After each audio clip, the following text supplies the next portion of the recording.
Welcome back to the deep dive, everybody. Today we're diving into the world of commercial real estate. But don't worry, you won't need a hard hat for this one. No hard hat needed. We're talking about those massive office buildings, those sprawling shopping malls, and the financial instruments that make them tick.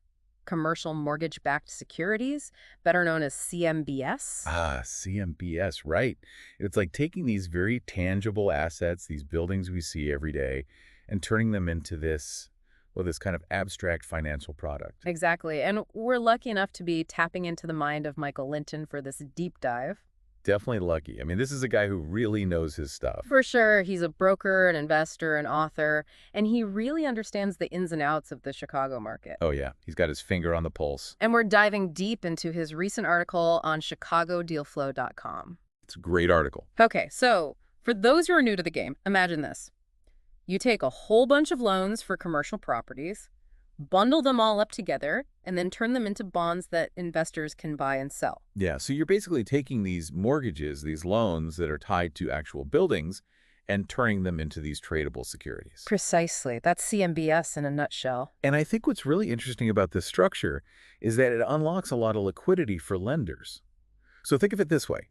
Let's say you're a lender and you've just given out this huge loan for a new office building.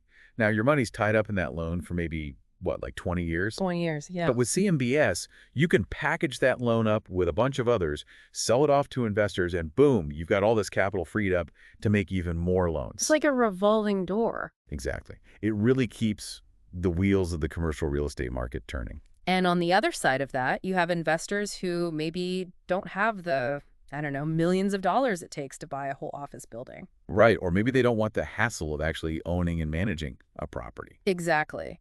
But with CMBS, they can still get a piece of the action. Exactly. It really opens up the market to a whole new group of investors. And that's something that Linton really gets at in his article. He emphasizes that for a lot of investors, the appeal isn't just about chasing the highest returns. It's about diversification, too. Diversification? Tell me more.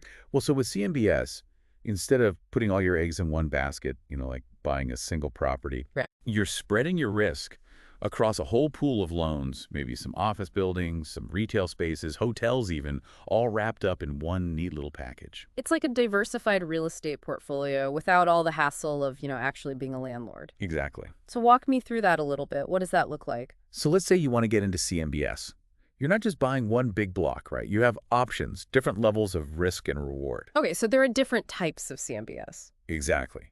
And this is where the concept of tranches comes in.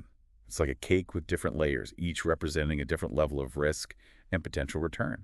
Okay, so the CMBS cake, I like that. Tell me more about these different layers, these tranches.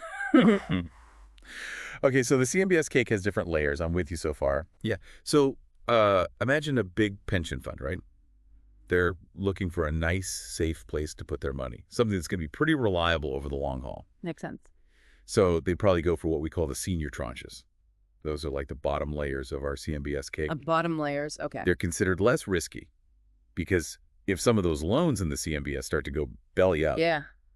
the senior tranches are the first ones in line to get paid back. So they're lower risk, but probably a little less exciting in terms of returns, right? Exactly. Now, on the other hand, you got your hedge funds, your high rollers. They might be okay with a little more risk for the potential of a bigger payoff. Okay, so they're going for the higher tranches. Precisely. The top layers of the cake. Now, these might offer juicier returns, but, and this is a big but, they also carry a lot more risk. Right, because if things start going south. If those loans start defaulting, those top layers, they're the first ones to feel the heat. And, thinking back to that 2008 crisis, a lot of investors, they got burned because they piled into those riskier CMBS tranches, chasing those big returns, but they didn't really wrap their heads around the risks involved. It's a good reminder that at the end of the day, these securities, they're not just numbers on a screen. Right. They're actually tied to real stuff, real buildings with real tenants. And if those tenants stop paying rent, well. Yeah, it can create this ripple effect throughout the entire CMBS structure. Which brings up a good point. Even if I'm not, a Wall Street hotshot planning to pour millions into CMBS, why should I care about this? How does this whole CMBS market actually affect, the average person? That's a great question. And the answer is that CMBS, they're a much bigger deal than people realize. They play a huge role in the overall economy, Remember how we were talking about liquidity, how CMBS free up capital for lenders? Yeah. Well, when that market's healthy, it provides a ton of funding for new construction projects, office buildings, shopping centers, apartment complexes, you name it. And all that construction, it creates jobs. It pumps money into the local economy. It's like a domino effect. Exactly. But here's where things get even more interesting. Because CMBS are so closely tied to interest rates. Okay, interest rates, how do they play into this? Well, even a small change in interest rates can have a huge impact on how these CMBS perform. So think about it. If interest rates go up, borrowing money becomes more expensive. Right. Right. That makes sense. And that can make it a lot harder for developers to get the financing they need to build new projects.